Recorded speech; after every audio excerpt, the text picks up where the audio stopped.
안녕하십니까. 문화사랑방의 똑꼬구금입니다. 오늘은 토스카니니와 페드로 2세에 관해서 이야기하겠습니다.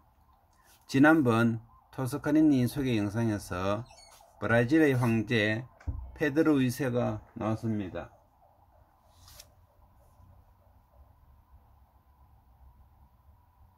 영화에서 토스카니니가 황제에게 열변을 토하면서 비난해서 페드로 2세가 노예 해방의 나쁜 왕처럼 보일 수도 있는데,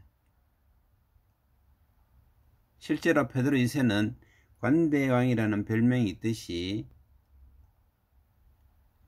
관대한 별명이 붙듯이 브라질 국민들에게 국부라고 존경받는 분입니다. 실제로 노예 해방을 시켰는데 도리어 그것 때문에 황제에게 결국은 쫓겨나게 되는 그런 일을 당하게 됩니다. 그리하여 그런 역사적 사건을 자세히 살펴보고자 대단한 황제의 일을 정리 소개차 페드로 2세에 대해서 이야기하겠습니다.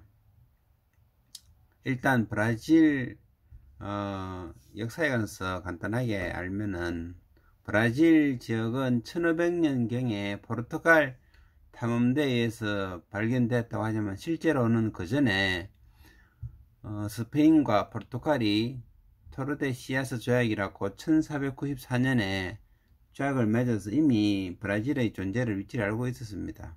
그래서 그 조약을 통해서 브라질 지역을 차지하고 있었습니다. 그래서 남미 국가들이 전부 다가 스페인어를 사용하는데 브라질만 포르투갈을 사용한 이유가 바로 이 사건 때문입니다. 이렇게 보면은 남미 지역을 거의 스페인이 관할하는데 그때 브라질 지역만 포르투갈이 차지하게 되었습니다. 자세히 보면은 우리는 교황이 1494년 칙령에서 브라질이 사실은 포르투갈 영이 아닌데 좀 항의해서 포르투갈 영토로 1494년에 조약을 맺어서 브라질을 차지하게 되었습니다. 근데 저 지역이 뭐 밀림만 있고 별로 자원이 없어서 대강대강 지내고 있다가 17세기 중반부터 설탕 수요가 증가하여 사탕수수 농업이 발달합니다. 그래서 아주 좋아지게 되었습니다. 많은 이득을 얻게 되고 부유하게 되었습니다. 한편 유럽에서는 나폴레옹이 혁명을 하여 공화국 혁명 정신을 온 유럽에 퍼뜨리기로 하고 유럽을 거의 정복하였습니다. 그렇지만 영국은 아직 안 무너지고 프랑스와 싸웠는데 프랑스가 대륙 봉쇄령을 내려 모든 국가가 영국과 무역을 못하게 하였습니다. 하지만 포르투갈은 영국과 무역이 절실해서 계속 무역을 했는데 화가 난 나폴레옹이 쳐들어와서 포르투갈이 망하게 됩니다. 그래서 왕족과 귀족들이 브라질로 도망을 갑니다. 그렇지만 아시다시피 얼마 뒤에 나폴레옹이 망해서 왕과 귀족들이 새로 또 포르투갈로 돌아가게 됩니다. 근데 이제 황세자는 나는 안 가겠다 해서 브라질에 남게 됩니다. 그 사람이 나중에 페드로 1세가 됩니다. 남아서 브라질을 관리하다가 브라질 사람들이 본국으로부터 해방되고 싶어요 1822년에 독립을 선언합니다. 그래서 뭐 포르투갈 주동군이 뭐 반란을 일으키고 덤볐다 하지만은 금방 제압하고 독립을 하게 됩니다. 그래서 황세자가 황제 페드로 1세가 됩니다. 이후 이 페드로 1세는 옆나라와 전쟁에서 뭐 좀 져갖고 인기가 하락됨으로 인해갖고 퇴위하고 아들에게 황제를 물려줘 버립니다. 그때가 1831년인데 그 페드로 2세 되는 아들이 그때 5살이었습니다. 그래서 5살이 황제는 못하고 15세까지 다른 사람이 섭정을 하고 15세 이후에 왕으로 취임해서 전반적으로 나라를 잘 다스리게 됩니다. 이제 젊을 때 모습입니다. 오랜 기간 동안 나라를 다스리면서 옆나라와의 전쟁도 이기고 그래서 인기도 좋았습니다.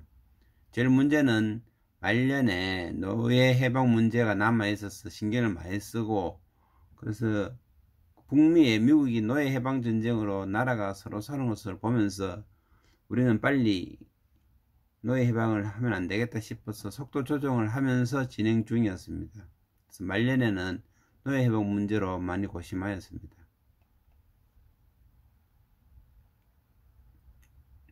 그래서 이것을 연구한다고 유럽을 3번이나 방문하고 또 배우고 그렇게 하였습니다. 근데 3번째 유럽 순방하고 있을 때 섭정하던 딸 이사벨이 1888년 완전 노예 해방을 선언해버립니다. 지난번 토스카니니 영화에서 봤지만은 거기 오페라가 1887년에 있었고 그 아이다 공연할 때 황제의 애인이 노예 해방을 선언했습니다. 그와 관계없이 1888년에 완전히 노예 해방 선언을 하게 됩니다. 이때는 사탕수수보다는 커피 농장이 많아졌는데 사실 농장주들은 노예 제도 폐지에 반대를 하지 않았습니다.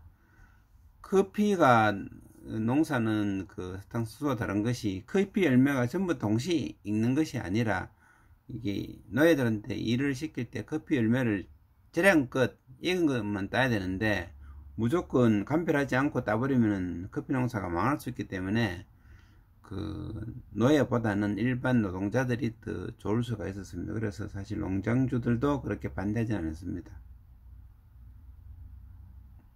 근데 이제 농장주들이 노예를 구할 때 그냥 뺏어오는 게 아니고 다 노예 상들한테 돈 주고 산 재산이기 때문에 그냥 다 풀어줘버리면은 재산상의 손해가 심하게 됩니다. 그것을 안 베드로 2세는 많은 문제를 조절하면서 천천히 노예 해방을 진행 중이었습니다. 그래서 그는 전 세계 학자들과 서신을 주고 받으면서 노예 제도를 폐지를 서서히 추진 중이었습니다. 그래서 예를 들어서 1871년에는 여성 노예에서 태어난 아이를 자유인으로 해방시켜 주었고, 그리고 또 얼마 뒤에는 65세 이상 노예도 다 해방시켜 주었습니다. 그러니까 이때가 토스카니니가 페드로 2세를 만난 것이 이때쯤입니다. 1887년으로 공년 때 만났습니다. 그러니까 항의를 하니까 황제가 미국을 보게 난 노예 제도가 5년이나 걸렸네 이렇게 이야기합니다. 왜냐하면은 미국이 1865년에 그러니까 20년 전에 남북 전쟁으로 인해 갖고 5년 동안 전쟁을 해서 노예를 폐지시켰기 때문입니다.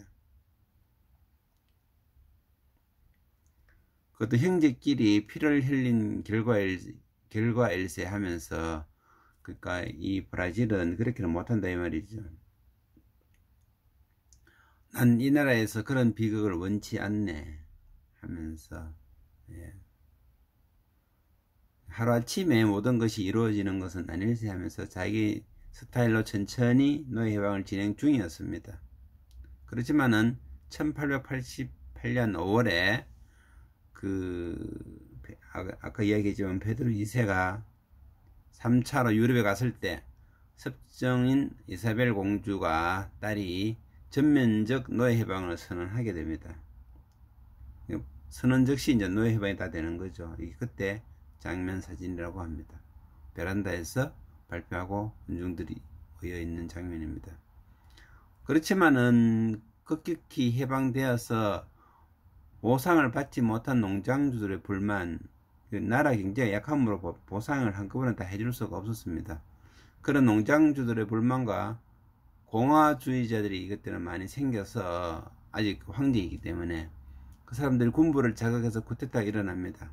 1889년에 쿠데타가 일어났는데 이때 이미 황제는 나이가 많고 딸을 후계자로 생각하지도 않고 있어서 사표 내고 황제를 그냥 사퇴해버립니다.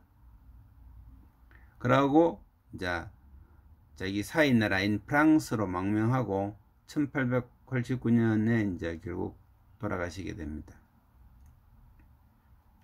워낙 치세에 국민들의 사랑을 많이 받은 왕이라서 나중에 국민들이 원해서 그 유해를 브라질로 1921년에 모셔오게 됩니다. 그래서 페드로 2세에 대한 브라질인들의 존경심은 대단합니다. 쿠데타한 공화주의자들도 존경하고 국가적 영웅, 국가적 원수로서의 권위를 인정하게 됩니다. 쿠데타의 주역이었던 데오도로 장군도 황제의 관을 직접 옮기고 싶다 하면서 경의를 표했습니다. 요새는 하는지 모르겠는데 옛날에 유명한 게임 중에 문명이라는 게임이 있었습니다. 그 문명이라는 게임 중에 문명은 각 나라별, 각 문화별 문명을 이루는 게임인데 버전 5와 버전 6에 브라질의 대표로 황제 페드로 2세가 나옵니다. 우리나라 사람들도, 우리나라 왕들도 등록됐는데 버전 5에 이제 세종대왕님, 버전 6에 선덕여왕님, 그 다음에 버전 3, 4에 태조왕건이 등록되어 있다고 합니다. 뭐 저는 하는 게임이 아니라서 알지는 못하지만은 소문은 들어서 알고 있습니다. 이 문명 게임에 등록된 페드로 2세입니다. 그리고 이거는 젊었을 때 페드로 2세와 늙었을 때 페드로 2세의 모습입니다. 이건 영화 속의 페드로 2세 모습입니다. 아주 거의 비슷하게 잘 섭외하고 잘 분장한 것 같습니다. 영화 속의 페드로, 게임 속의 페드로 2세의 모습과 경력 이야기입니다. 어쨌든 브라질 국민들의 국부로 있는 페드로 2세를 알고 지나가게 되었습니다. 이상으로 페드로 2세에 대해서 소개를 마치고자 합니다.